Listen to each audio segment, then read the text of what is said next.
tal?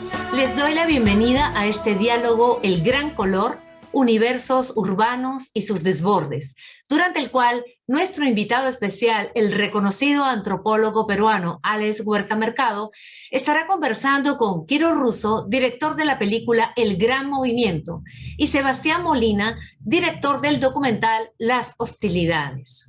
Ambas películas forman parte de la competencia de ficción y documental, respectivamente, en el marco del 26 Festival de Cine de Lima, PUCP.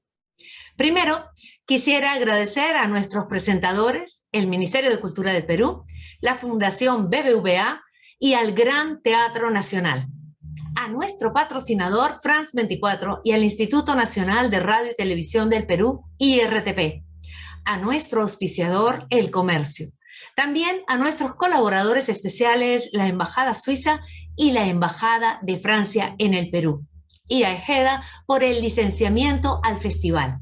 Bueno, sin más preámbulos, les dejo con Alex Huerta Mercado, Quiro Russo y Sebastián Molina. Gracias, Katy. Es un honor aquí estar con personas que son tan distantes en el imaginario nuestro como son los directores de las películas. Son prácticamente los magos que hacen realidad los sueños. Pero en este caso son sueños que parecen pesadillas, en el sentido de que nos revelan gran parte de lo que Latinoamérica es. Es un conjunto de problemas enmarcados en personas que sufren por salir adelante. Pero ambas películas nos muestran también que no basta con sobrevivir, sino que estas personas buscan a través del baile, a través del juego, a través de la música, hacer de su vida un aspecto mágico dentro de lo que es la incertidumbre. Entonces, parece mentira, pero Latinoamérica también está hermanada en ese sentimiento. Nuestros dos directores han sido geniales en poder plasmar y dar palabra a personas que usualmente no tienen palabra. Es decir, no se les oye, son anónimos en la sociedad. En ese sentido, quería recordar a un escritor peruano, Julio Ramón Ribeiro, cuyo conjunto de cuentos se llamaba La Palabra del Mudo. Y él decía, no era porque eran mudos, sino porque no había espacios donde ellos podían expresar su sentir. El cine, el documental, parece que lo está haciendo. Y parece que Latinoamérica lo agarra fuerte. Quiro, ¿cómo fue el proceso de intentar dar palabra a, a Elder o a los mineros que van a La Paz, esta ciudad tan mágica, tan contrastable? ¿Cómo encontraste ese ritmo para poder darles voz dentro del silencio que caracteriza tu película en cuanto a los personajes? ¿Qué estrategias usaste? Bueno, primero que nada quiero saludarlos, a ti, Sebastián, y agradecer mucho al festival, ¿no? por invitarme aquí a esta charla. Me parece genial que podamos hablar de cine y de las realidades cercanas de nuestros países hermanos. Me parece muy importante siempre estar al corriente de dónde estamos y dónde estamos parados, y creo que obviamente el cine y el arte es fundamental para que podamos conectarnos más, ¿no? Más en esta época de tanta saturación de imágenes en movimiento y videos, ¿no? Que es realmente compleja en ese sentido, con relación a la representación y al cine, ¿no? Pero bueno, el proceso que yo tengo con los compañeros mineros y con todas las personas que yo trabajo ya es viene desde hace muchos años, ¿no? Pero pensando en algo que es específico, que de alguna forma se relaciona con lo que tú dices, Víctor, hacer visibles a los invisibles, creo que es algo que siempre ha estado muy presente en los mejores momentos del cine latinoamericano. Creo que siempre ha sido importante el cine para poder hablar de problemáticas y de situaciones que han sido muy duras y son duras en nuestros países y en realidades de nuestros países. Y bueno, para mí también ha sido importante continuar una tradición que en mi país era muy fuerte, que está relacionada con el grupo Ucamau y con el cine de Jorge Sanginés, ¿no es cierto? Que para mí es de los pocos ejemplos en la cinematografía mundial que películas hayan logrado cambios reales en situaciones del país, ¿no? O sea, hay una película, la segunda película del grupo Ucamau, que se llama Yaguar Malcu. Es una película que ha hecho una denuncia que, por ejemplo, ha hecho que voten a cuerpo de todo, haciendo una denuncia muy fuerte, y creo que eso es algo histórico realmente para el cine, y creo que de alguna manera hay temáticas que son importantísimas, sobre todo para mí en todo el cine que he venido haciendo ya desde hace 10 años, que es hablar sobre el trabajo y el cuerpo, ¿no? Creo que el trabajo y el cuerpo son vehículos fundamentales que están completamente relacionados a la realidad actual del sistema mundial, que es obviamente el sistema capitalista, ¿no? Entonces, en ese sentido, creo que desde un principio había un diálogo siempre muy fuerte con la comunidad minera de Huanuni, con todas las personas trabajadoras ahora del Mercado Rodríguez, que son protagonistas en mi nueva película. Siempre me ha interesado tener un diálogo muy grande con las personas con las que yo trabajo, porque en verdad que son grandes amigos y también me interesa mucho abrir los límites del cine, pero saliendo de los esquemas tradicionales, no solamente estando en festivales o en espacios especializados, sino también compartiendo estas películas con la gente con las que nosotros trabajamos, ¿no? Y esos diálogos para mí siempre son y han sido muy enriquecedores, siempre me han sorprendido mucho las cosas que han salido de ahí. Y por otro lado, yo hago un cine que es bastante mutante, podemos decir, sobre todo desde la película Gran Movimiento, creo que he asumido que para poder justamente dar voz y tener una conciencia más grande de las realidades que están sucediendo a nuestro alrededor, no podía engancharme de algo fijo, ¿no? O sea, realmente la película ha ido cambiando muchísimo de acuerdo a ciertas cosas que han ido sucediendo, ¿no? Por ejemplo, El Gran Movimiento, una película que en un principio no trataba de los mineros, básicamente, no era una película que trataba sobre la ciudad en relación a Max, que es el otro personaje, y eran 5 historias que circundaban a Max, pero justamente han ido pasando cosas que para mí eran muy fuertes, como por ejemplo la llegada justamente de los compañeros mineros desempleados. Dentro del grupo que llegó yo tengo muchísimos amigos y fueron la verdad ellos mismos que me pidieron que filme esas escenas, ¿no? Y a partir de ahí, con muchas cosas que fueron pasando, fue que yo cambié completamente el guión para hacer la película que es hoy en día, ¿no?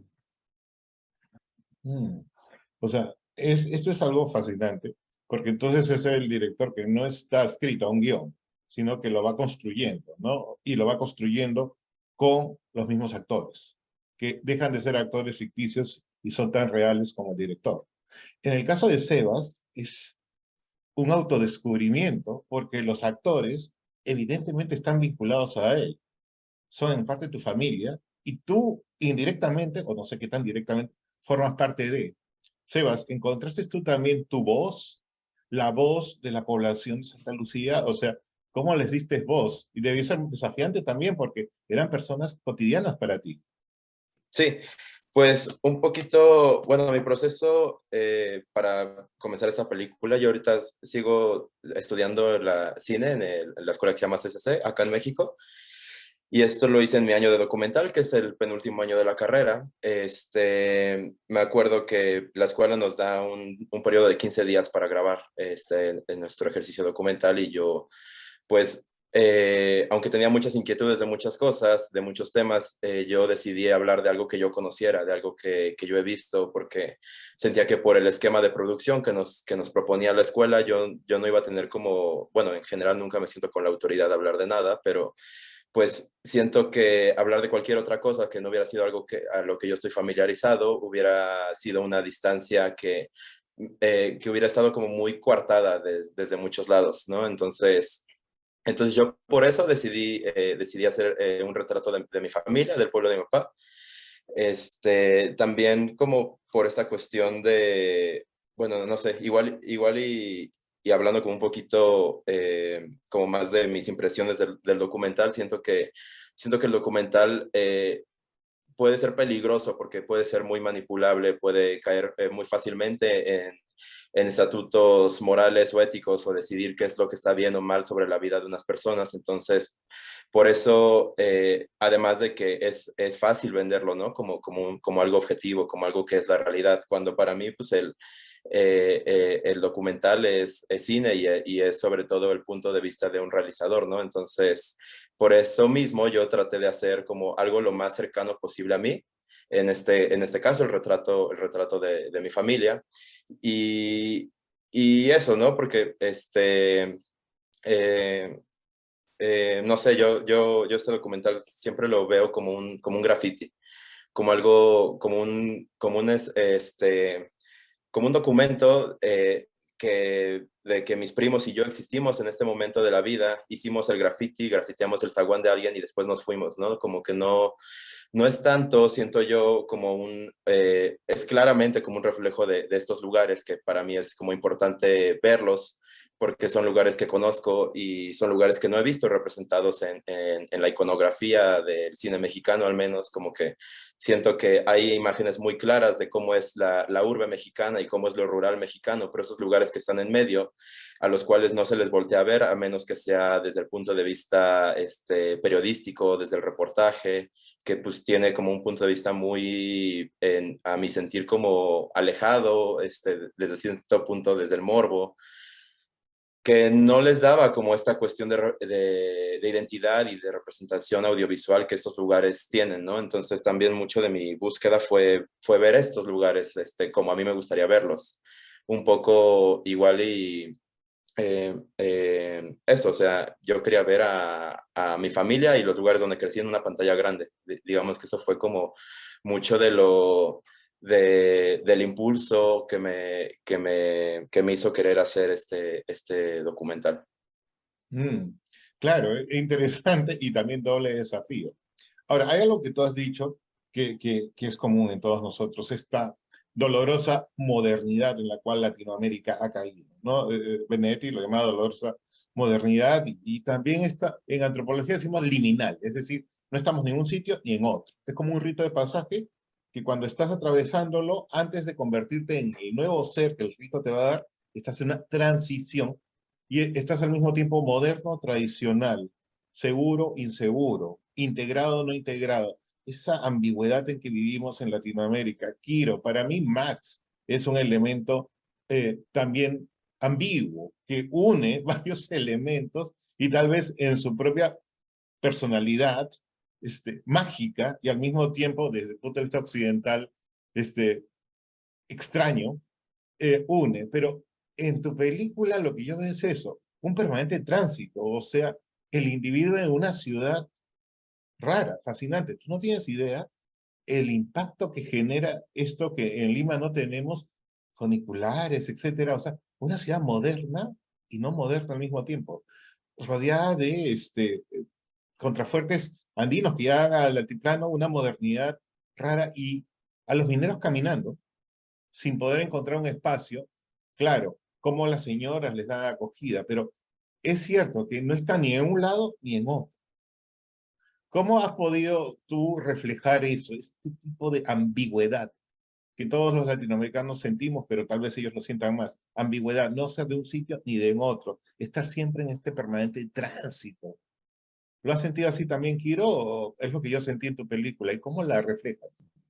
Para mí, la película obviamente tiene un diálogo muy grande con las sinfonías de la ciudad de los años 20, ¿no? Que es un género que era muy famoso al principio del cine.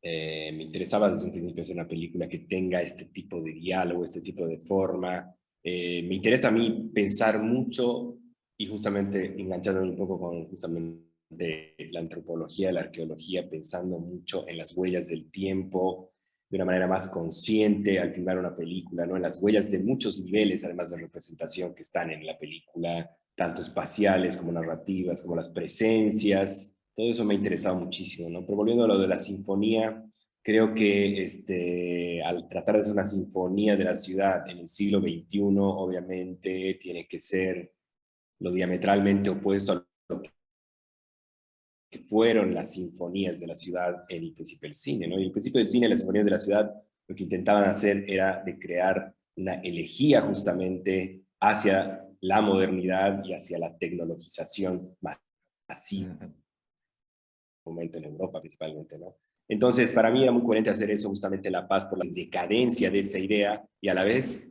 una película que para mí es totalmente posmoderna en su forma y en sus elementos, ¿no? Y esta posmodernidad justamente habla de este no lugar, de este no posible encuentro, digamos, entre sus propios elementos, que de alguna manera son muchos y que de alguna manera se hilan de manera bastante extraña. Y creo que todo eso para mí refleja una situación obviamente boliviana, pero más que boliviana, contemporánea del mundo, ¿no? De alguna forma. Creo que hay una cuestión similar de esta saturación y de esta, digamos, descreencia de todo, que está justamente representada en este tipo de elementos y en este tipo de saturación en todas las cosas que hacemos y en todos los espacios que habitamos actualmente en nuestra época, me parece, ¿no? Y creo que un poco había esa intención desde el principio en esta película, de lograr hacer una película así, que pueda tener todos esos niveles de lectura y que pueda también ser justamente relacionada de una manera así obvia en su estructura y en su forma, también relacionada con la saturación de las imágenes que mencionaba antes, porque esta película tiene muchísimos estilos, ¿no es cierto? Tiene realmente una variedad enorme de estilos que se logran aunar por la forma de la película, pero en verdad tiene documental, tiene cine experimental, tiene videoclip, tiene, no sé, un montón de cosas, tiene ficción, tiene momentos que pueden parecer de terror. Entonces, todo eso para mí es como hacer un collage justamente de una saturación que está presente en la misma película y que se evidencia además de una manera muy fuerte al final de la película, ¿no es cierto? Creo que eso ha sido, pero estoy completamente de acuerdo con tu interpretación, creo que eso está muy presente en la película todo el tiempo y en su propia forma, ¿no? En su propia forma además, porque creo que esta película no se presenta al espectador de una forma narrativa convencional, es una película como un mosaico que de repente va mostrando escenas que poco a poco se van armando en la cabeza del espectador de una manera diferente. Creo que hay una acumulación de escenas diversas que luego empiezan a tomar un sentido y terminan conformando un fresco muy grande que termina siendo una película con un sentido final, ¿no? Pero creo que eso es una forma poco tradicional de narrar las películas, ¿no? O sea, yo les voy a decir algo como público. Prepárense para lo inesperado o esperen lo inesperado con la película de Kiro. Bueno, sí puedo hacer un spoiler alert. La danza tiene un papel muy importante. No digo más, pero prepárense para sorprenderse. Ahora, Sebas, sobre ello, te voy a contar ingenuamente. De México llegan las historias del México moderno, de esa urbe de la Ciudad de México que realmente es impresionante, y también del México tradicional.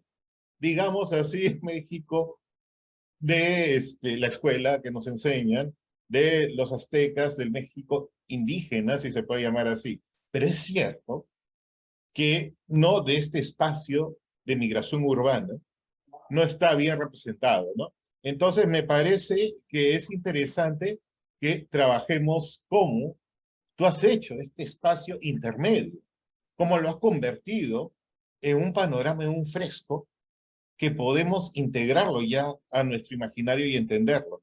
¿Qué desafíos tuviste en esto? Porque yo lo que veo en Santa Lucía es que aparentemente no hay cambio y según los testimonios sí hay muchos cambios.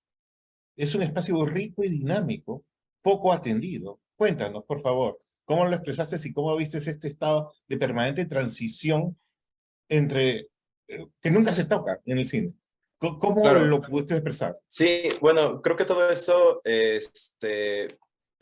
a mí me ayuda mucho tener la idea de una estructura, que un poco como Kiro, yo esto que yo realicé es un retrato de un espacio, de un grupo de personas, pero es un retrato multifacético, que también es como prismático, en el cual siento yo que tomé mucho la inspiración de, no sé de allá, ya lo había creo que comentado, este libro de Pedro Páramo, de Juan Rulfo, o si conocen también la literatura de Juan José Arreola, como La Feria, que es el retrato de Pedro Páramo a partir de quien conoció a Pedro Páramo, o el retrato, bueno, o La Feria, que es el retrato de un pueblo a partir de todas las gentes que han vivido en ese pueblo.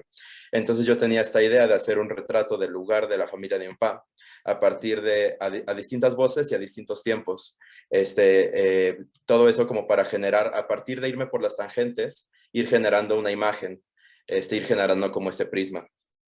Entonces, bueno, con base en eso, pues eso me ayudó mucho a, a esclarecer como el tema, la manera en la que yo me aproximaba hacia las cosas, que como comentaba hace rato, viene desde un desde un punto de vista completamente subjetivo, e incluso en la cuestión de fotográfica. Yo estoy especializado como cinefotógrafo, entonces sé como varias cosas, como desarmar lentes de proyección anamórficos, anamorfizar imágenes a partir de otros elementos, tener como ciertas aberraciones, los cambios de formatos, como usar 16 milímetros, usar digital, usar high 8, como toda esta cuestión igual como muy coral, a mí me permitía...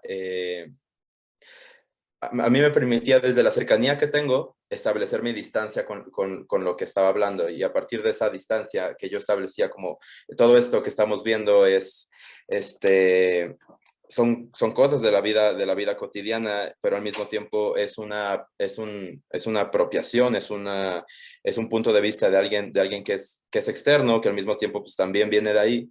Es lo que me ayudó mucho como por el lado como técnico y en cuestión de lenguaje, como esclarecer las cosas, y en cuestiones de, por ejemplo, de rodaje y de estar ahí, que creo que por ahí va la pregunta, me ayudó mucho pues la cercanía que tengo con mi familia y la incondicionalidad que tenía de ellos, que yo les dije, bueno, tengo que hacer una tarea, y ellos tal cual me dijeron, ¿en qué te ayudamos? Y así fue como yo me pude meter y escabullir en mil lados que sé que en otro lugar no hubiera podido hacer.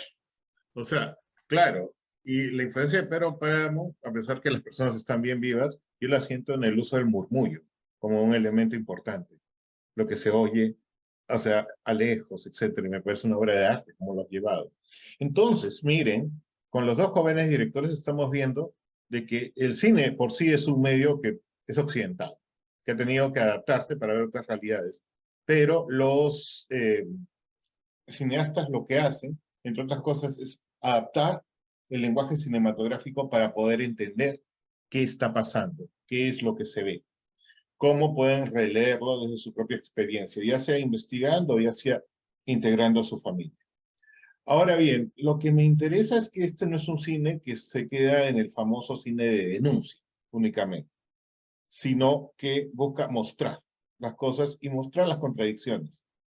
Y en parte eso lo notamos, y es bastante claro, cuando integramos la alegría dentro de todo lo difícil que se puede ver, lo dura que es la vida.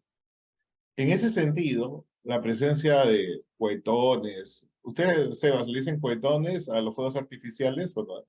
Sí, perdón, sí les decimos cohetes, pero entendemos cohetones, sí. Bien radicales son los que ustedes usan, como aquí nosotros también peligrosos. Pero, o sea, lo que yo voy también, la celebración, la música, etcétera, es parte de. No, yo sé que tu intención ha sido mostrar las cosas como, pero puedes captar algo del ambiente celebratorio también, pese a todo el riesgo, al peligro, al cambio, a la injusticia. ¿Sentiste también elementos celebratorios que son tan característicos de nosotros en tu registro y cómo decidiste integrarlo? ¿De qué formas? Sí, claro, pues es que para mí sentía yo que hablar como directamente del cambio, de lo peligroso que puede llegar a ser las experiencias vivenciales de estos lugares. Sentía yo que era peligroso enfrascarme solamente en eso, porque es muy fácil caer en lo que llamamos como pornomiseria, porque creo que es muy fácil mostrar algo y decir lo que está mal de esto, ¿no? Pero a veces es más, creo que lo realmente complicado es mostrar la vida dentro de esto, mostrar la cotidianidad. De hecho, yo justo siento que mi película, inevitablemente habla de estas cosas, porque son como las situaciones que nos atraviesan, pero al mismo tiempo no es el tema principal. Yo siempre he visto este documental, esta película, más como un coming of age. Siento que lo que yo hice es un coming of age de lo que significa crecer en estos lugares y a estas distintas etapas, y lo que le da vida o lo que le da humanidad a estas situaciones es más bien eso, lo que le da humanidad es ver la vida. Entonces es por eso que pues vemos a mis primos jugando con sus sobrinas, a los niños jugando en el campo, jugando con las codornices muertas, pero realmente no es eso, o sea, porque también es mucho contraste, ¿no? Es como, sobre todo esa secuencia, siento que es como un contraste entre la vida y la muerte y cómo un espejo se forma entre lo que es la adultez y los niños que van como para allá, como este ciclo de crecer y volver de tus padres, etcétera. Y creo que esas situaciones, cuando vemos la fiesta, cuando vemos lo, lo natural de la vida, o sea, porque al final, por más que vivamos en estos lugares, tenemos las mismas necesidades, ¿no? Tenemos que ir a comprar el pan y la leche, tenemos que, la fiesta y el convivio, que es parte de un lugar, tanto como estas otras cosas que también lo atraviesan, que es la violencia, la inseguridad, el narcotráfico, etcétera. Entonces, por eso yo digo que mi película no es de denuncia, sino más bien es un retrato, es una demostración de las situaciones cotidianas, porque tampoco establece una solución. Siento que a veces es fácil como pensar que nosotros tenemos la respuesta a algo, pero me parece evidentemente, o al menos en mi caso, yo no me siento con las respuestas de nada.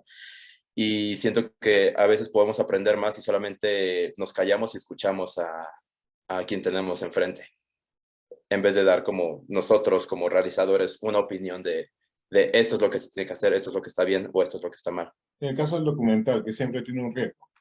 Pero mira, es cierto de que no hay una pretensión de denuncia o de miserabilismo, que ha sido clásico y que, bueno, también ha sido parte de una necesidad de muchos comunicadores, lo cual es respetable, sino que ustedes expresan otro tipo de realidad con soluciones. Ahora, Kiro, en ese sentido, como conversamos con Sebas, la celebración es una característica nuestra en Latinoamérica, pese a las circunstancias. El carnaval, el poner las cosas de cabeza, el convertir estos no lugares en lugares preciosos, de fiesta y celebración, eh, claro, es parte de nuestra cultura celebratoria. Y tú no caes, Kiro, en esta trampa del exotismo, sino más bien de integración a la modernidad. No quiero hacer un spoiler, pero ya lo hice, pero la danza es muy importante como un recurso que tú tienes entre los muchos recursos que usas en tu película.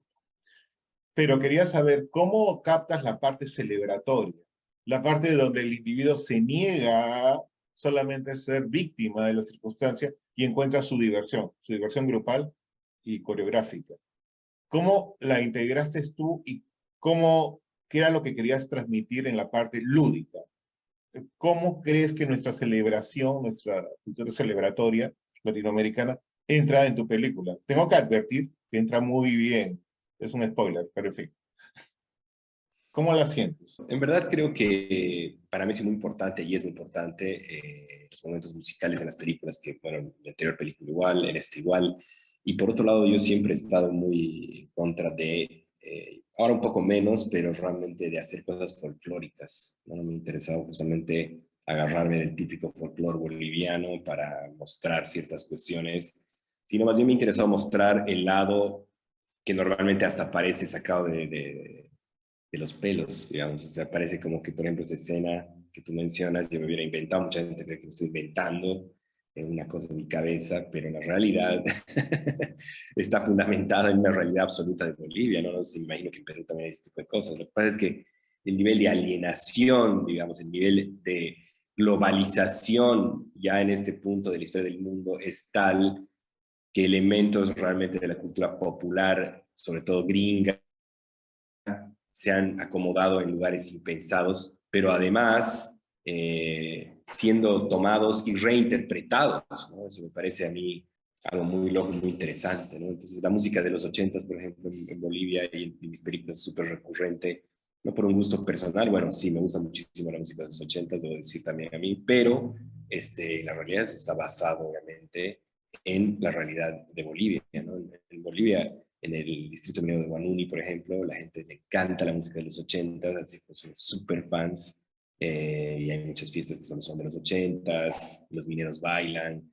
Entonces, para mí, digamos, siempre ha sido muy lógico poner este tipo de escenas, simple y llanamente porque reflejan una actualidad de lo que es la vida ahí, de lo que es la vida en La Paz, de lo que es ciertas celebraciones y festejos en la vida cotidiana, ¿no es cierto? Y me parece que, por otro lado, yo he decidido muy conscientemente poner este tipo de escenas en mi película Gran Movimiento, porque en un momento he concebido la estructura de una manera que, bueno, yo sé que la parte narrativa es pequeña, digamos, la historia es muy chica, y además se habla de algo, digamos, bastante duro, ¿no? Porque al final es un tipo que está enfermo, en un estado de degradación, y me interesaba pensar esta estructura como si uno fuera recorriendo un espacio en donde de repente tienes sorpresas cinematográficas, ¿no?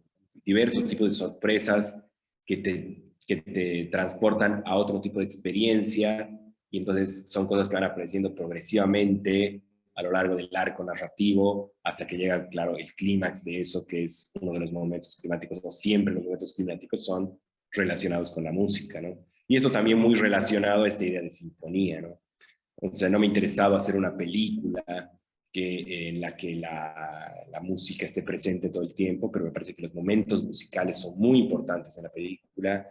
Y bueno, por otro lado tenemos el sonido, ¿no? El diseño sonoro de la película es realmente fundamental, ¿no? O sea, por un lado yo soy una persona que viene del sonido, he trabajado primero muchos años haciendo producción de sonido, vengo también de la música, siempre los trabajos que llevaba son muy detallados sonoramente, y siendo una sinfonía me ha interesado concebir esta idea de sinfonía de la ciudad igual desde un lugar contemporáneo, ¿no? Y para mí el lugar contemporáneo máximo que se puede tener de eso es tener una conciencia mucho más grande, primero, de los sonidos y los ruidos particulares de mi ciudad, ¿no? Primero, realmente ha habido una investigación muy grande hacia ese lugar, y después la siguiente decisión ha sido cómo integrar eso para crear la banda sonora y para generar una experiencia diferente en el cine, ¿no? Es una experiencia realmente, a mí yo estoy muy contento con el resultado, con esta película, y es una experiencia que solo se la puede tener en la sala de cine, básicamente, ¿no? Porque realmente la forma en la que está mezclada esta película es una forma que rompe con las reglas completamente de lo que es la mezcla para cine, como normalmente se debe hacer, ¿no? O sea, cuando uno ve la película en cine, la banda sonora no está centrada en la pantalla, sino es una banda sonora completamente envolvente que se ha diseñado para que la ciudad esté alrededor del espectador todo el tiempo, para que uno pueda sentirse en medio de esa ciudad, a pesar de que las cosas están pasando allá al frente, ¿no? Entonces, eso creo que genera una experiencia completamente diferente de ver la película en la sala. Y bueno, creo que, como volviendo a la cuestión musical, creo que eso es algo que está muy conectado también al sonido, ya que incluso desde el principio en la idea, muchas veces el sonido se transforma en música, muchas veces la música también se vuelve otra vez en ruidos y sonidos de la ciudad, ¿no? Entonces es algo que es como, son progresiones muy presentes todo el tiempo en la película. Yo tengo que decir una cosa y lo digo con todo respeto. Ustedes dos son muchachos malcriados del cine, crean sus propias reglas, hacen cosas especiales, rompen con cosas. Entonces, la experiencia que el público va a tener, les advierto, no están preparados para ello. No es convencional. Son muy audaces los chicos. ¿Por qué? Porque están haciendo su estilo y están dando voz, como hemos dicho, están mostrando realidades no guionizadas. Están mostrando las cuestiones como son y están tomando riesgos. Y uno de los riesgos que yo podría decir es que no necesariamente trabajan con actores. Claro, o sea, Kiro puede haber trabajado con actores que ya actuaron en su anterior película, pero siguen siendo parte de la realidad que se presenta. Entonces, no se trata aquí de un guión o una ficción. Se trata de un diálogo constante, y Sebas lo sabe, con una realidad, y es llevarla a la pantalla. A pesar de que el cine y el documental son medios occidentales, están hechos con una cámara que está dirigida, inventada para un grupo étnico, social, y hay que adaptarlo, etc. El lenguaje cinematográfico es lineal, todo eso.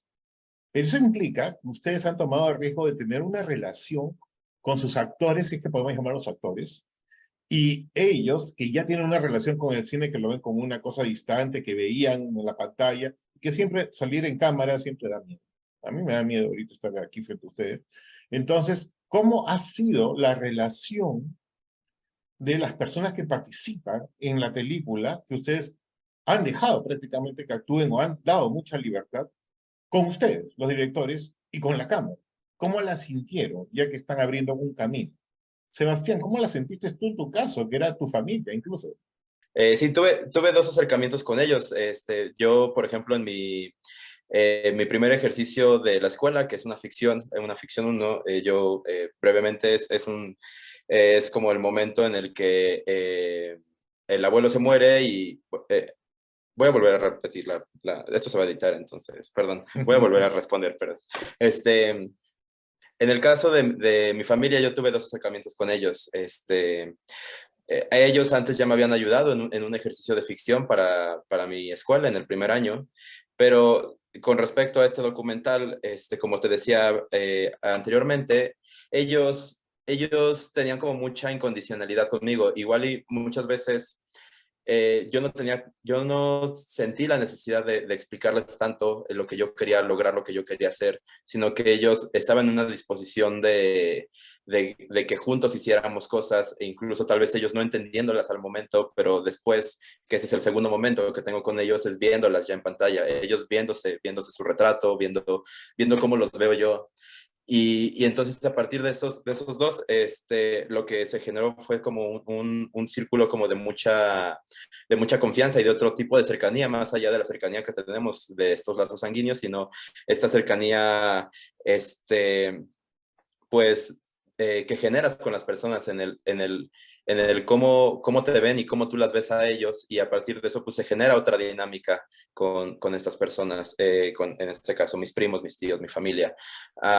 Entonces para mí pues era también muy importante eso, como Kiro menciona, como mencionó ahorita, también para mí es bien importante el cómo se ve la película. La película también está diseñada pensando mucho en el sonido. Tenemos conversaciones que suceden por todos lados y al mismo tiempo tenemos una conversación central que va como hilando todas las cosas.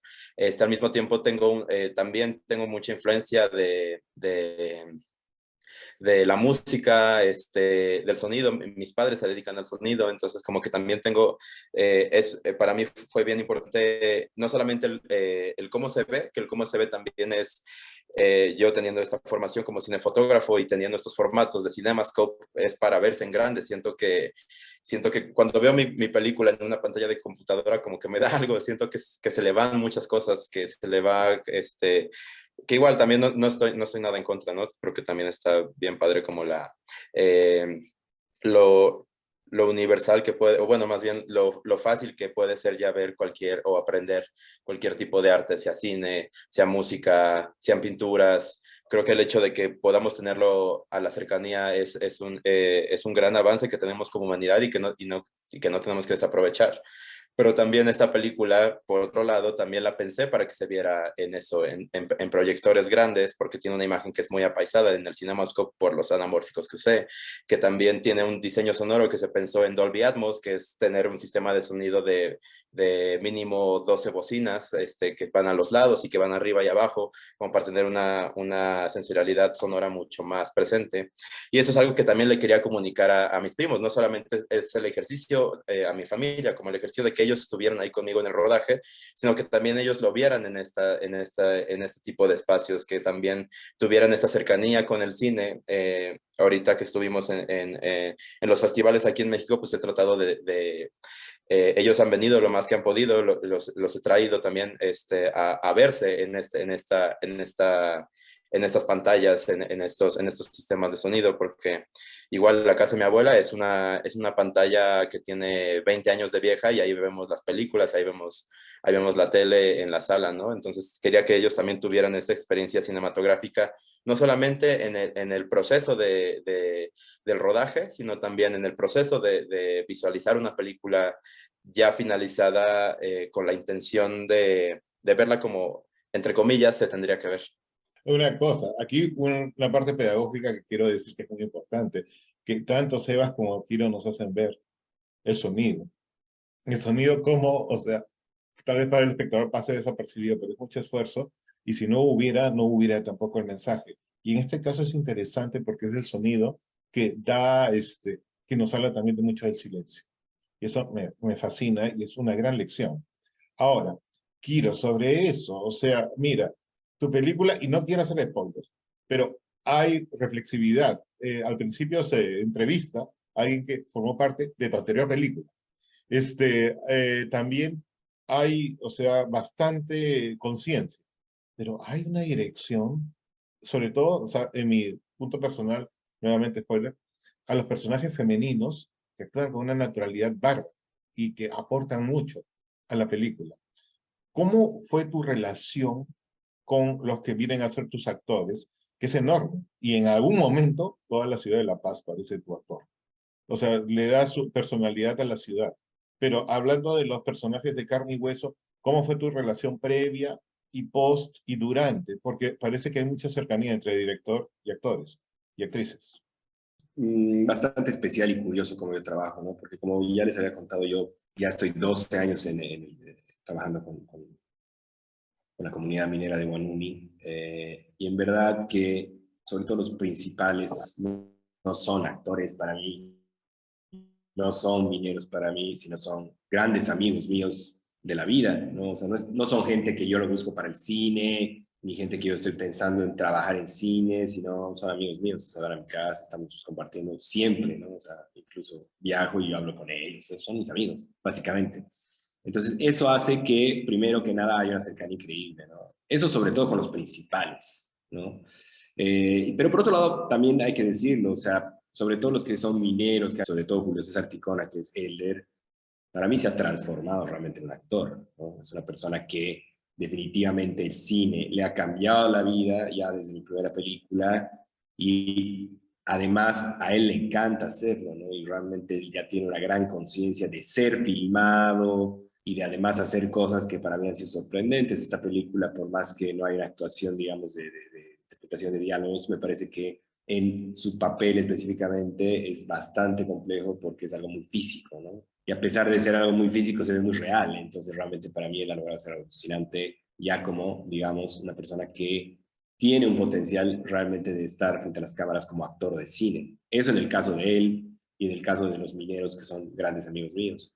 Pero los otros personajes son diversas historias, ¿no? Por ejemplo, hay una historia que es muy fuerte para mí en esta película, que es lo que me pasó realmente con Max, ¿no? Max es un amigo mío desde el año 2004, o sea, realmente casi hace 20 años que es amigo mío, y a mí, yo por la formación que he tenido, también estudio sociología, hace muchísimos años me he interesado, digamos, empezar a generar vínculos con mucha gente de diversas clases sociales, de diversos grupos humanos, pero nunca pensando en hacer algo específico, sino es realmente hablar, digamos, relaciones, ¿no? Entonces, Max es un amigo mío desde hace muchísimo tiempo, que me ha enseñado muchísimo, además, es una persona muy, muy extraña y que además es realmente una persona que está en los límites de la sociedad y está realmente también conectado a como otras cosas, ¿no?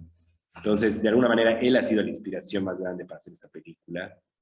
Y la verdad, yo desde el 2016, no, desde el 2017 que empecé realmente a charlar con él con la idea de hacer una película, sobre todo porque para mí él es una persona que encarna un poco el personaje de un tipo que puede ser el espíritu de la ciudad, o algo así, una persona que siempre además ha estado y está muy conectada a la ciudad desde el punto de vista de que, por un lado, conoce la ciudad mejor que nadie, creo que tiene una relación muy diferente, digamos, como de alguna forma está plasmado en la película, que es un espectador de la ciudad que está viendo todo desde afuera, de alguna forma, del sistema, de la gente, de las multitudes y de muchas cosas, ¿no? Entonces, eso ha sido como la primera inspiración, y lo que ha pasado ha sido que nosotros, un año antes, digamos, de empezar a filmar, y empezar a hacer pruebas con él, ¿no? Pero solo, en digital, cosas en mi casa, y todo salía realmente increíble, o sea, era alucinante. Sobre todo yo había querido filmarlo a él porque me parecía una persona que de alguna forma era Chaplin de la vida real, porque él es realmente así, ¿no?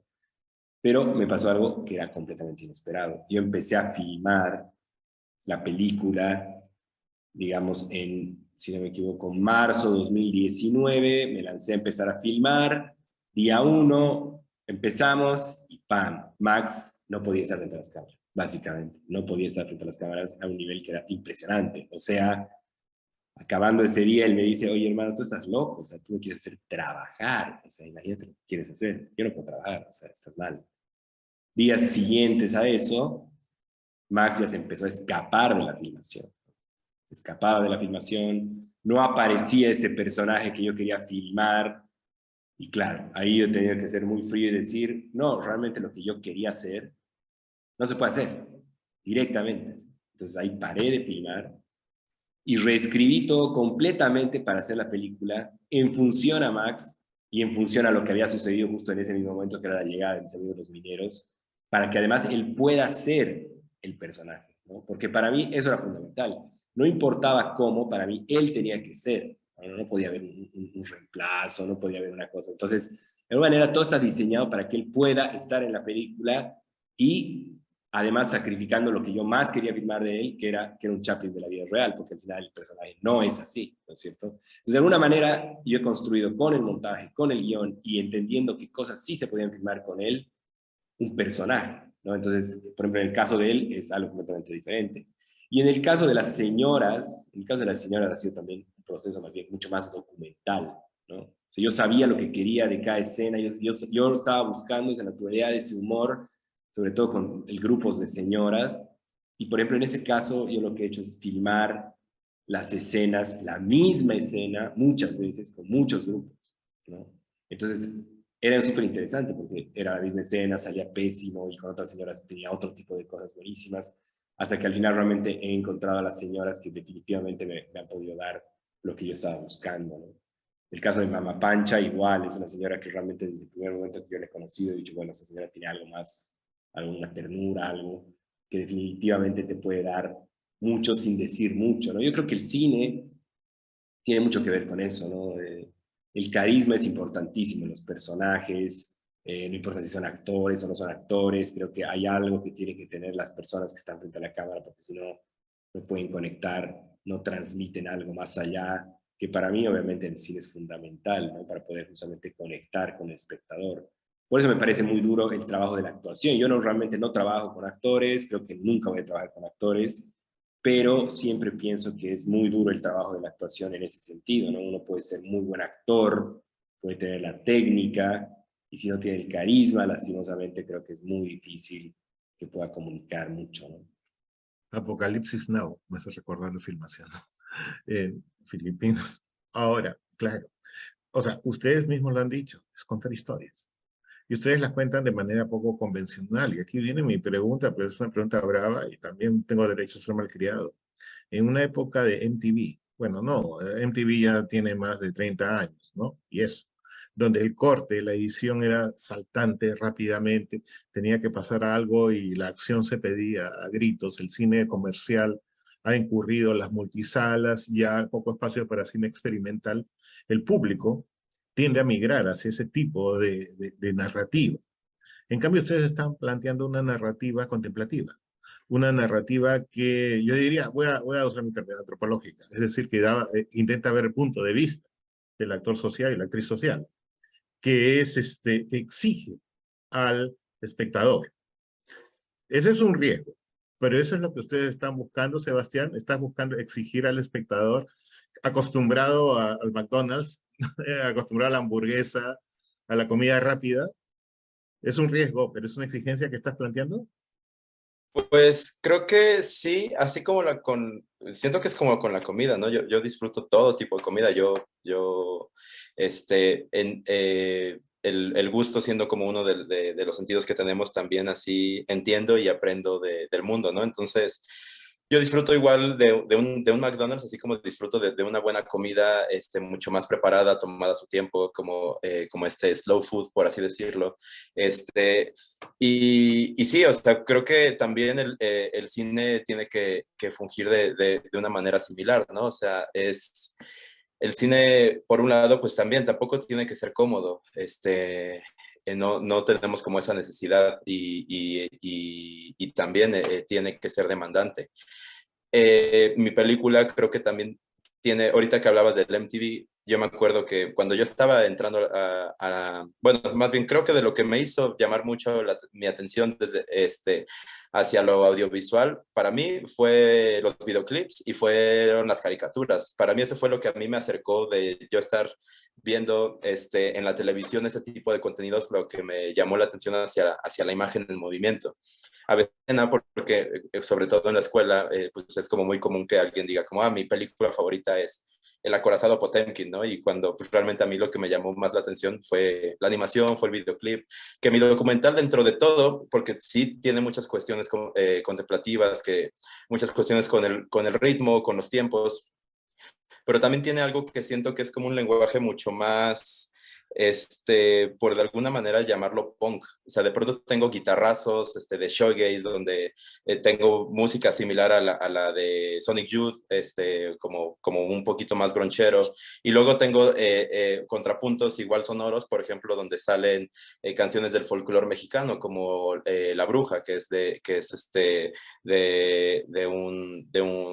un jarabe, de un género musical de Veracruz, ¿no? Entonces, creo que también eso tiene mi documental, tiene mi película, que es siento yo un disco debut, siento que en ese sentido es como una mezcla de todas las cosas que me gustan, todas las cosas que me llaman la atención, y puede llegar a ser visceral, puede llegar a ser lento, puede llegar a ser incluso tropezado, pero al mismo tiempo también, sobre todo, pues es lo que yo pensaba es generar pues esta experiencia cinematográfica al conocer y reconocer estos lugares y estos espacios. Entonces,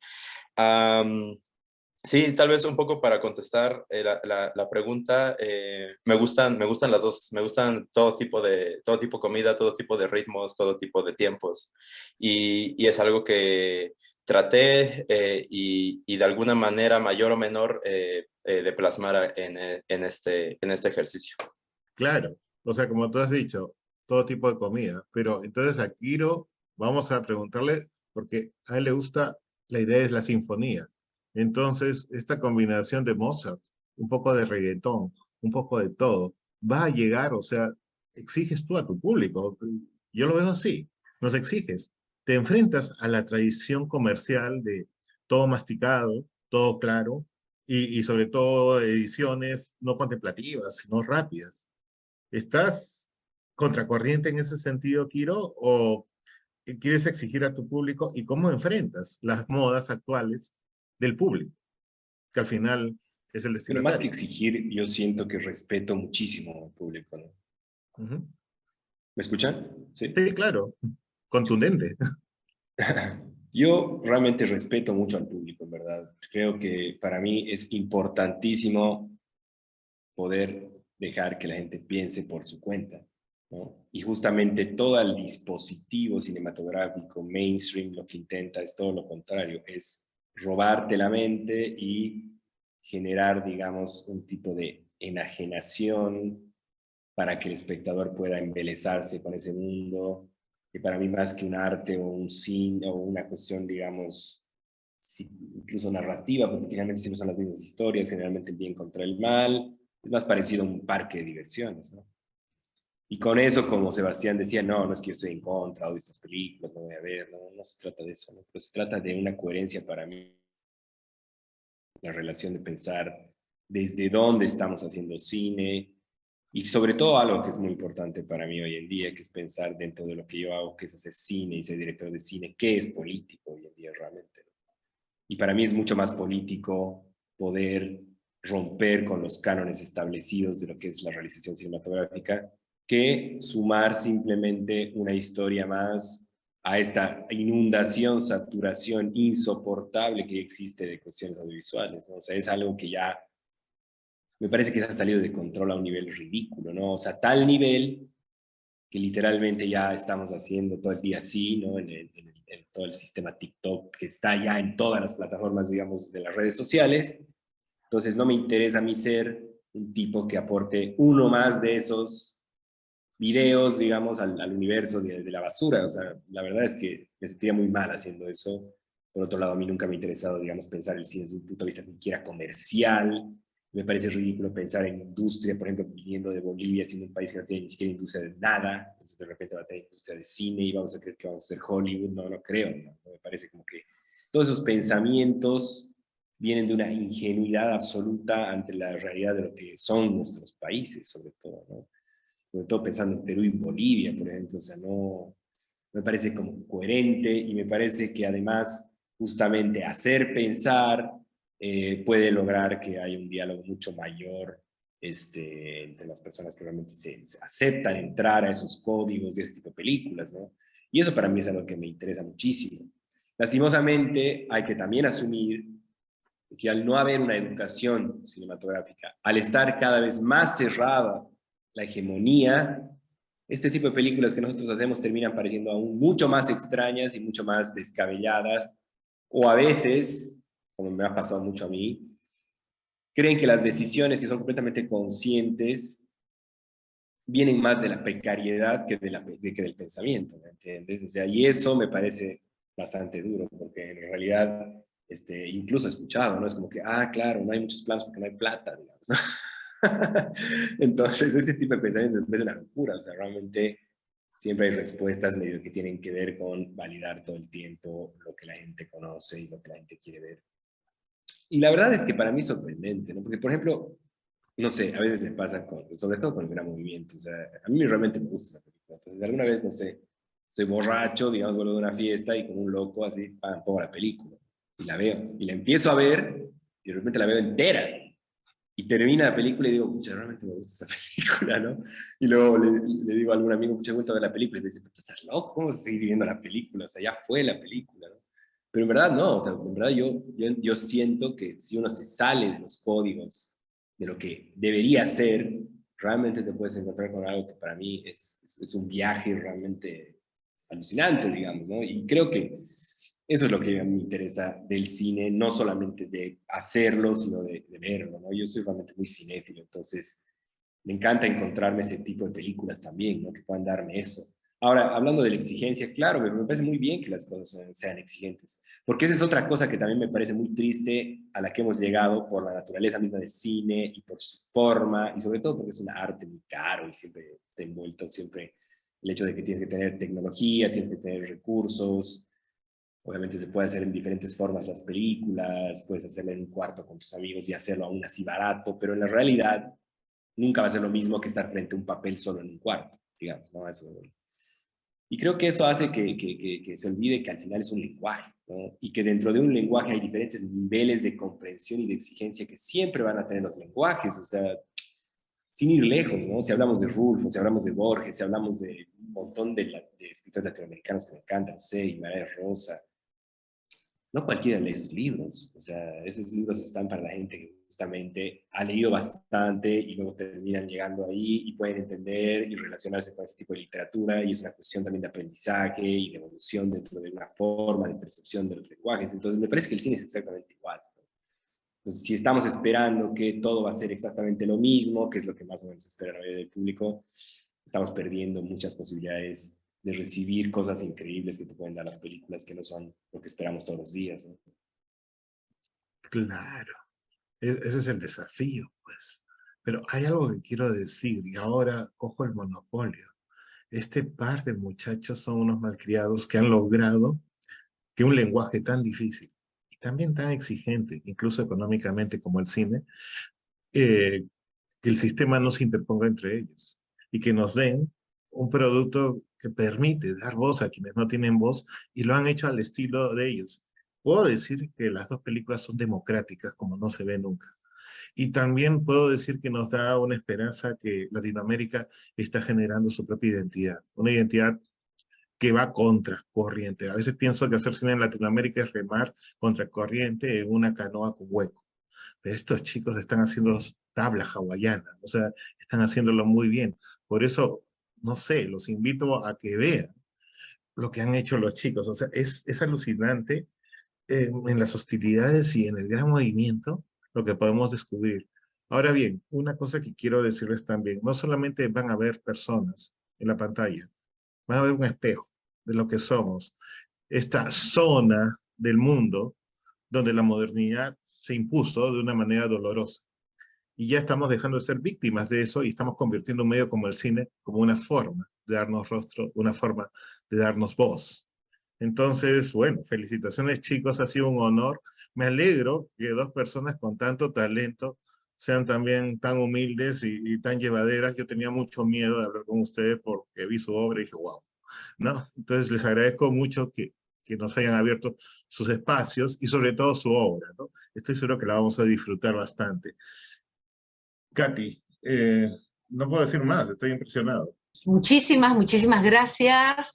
Estoy así encantadísima de haberles escuchado. Gracias, Sebastián. Gracias, Kiro, por estar aquí. Gracias por sus películas. Gracias por abrirse de esta manera y dejarnos entrar también en sus propios universos. Así que muchísimas gracias. Les deseamos todos los éxitos posibles en sus próximos proyectos. Y bueno, les comento que todos los diálogos con cineastas estarán disponibles en nuestro canal de YouTube, en Spotify y en Apple Podcasts. Y bueno, les animo a ver todas las películas en competencia y a seguir todas las actividades del festival. Pueden ingresar a las redes y a la página web www.festivaldelima.com y para conocer toda la programación. Y recuerden que el cine nos reúne. Hasta pronto. Gracias, Alex. Gracias, Katy. Gracias, Kiro. Gracias a ustedes. Gracias. Un fuerte abrazo, Sebastián. Excelente.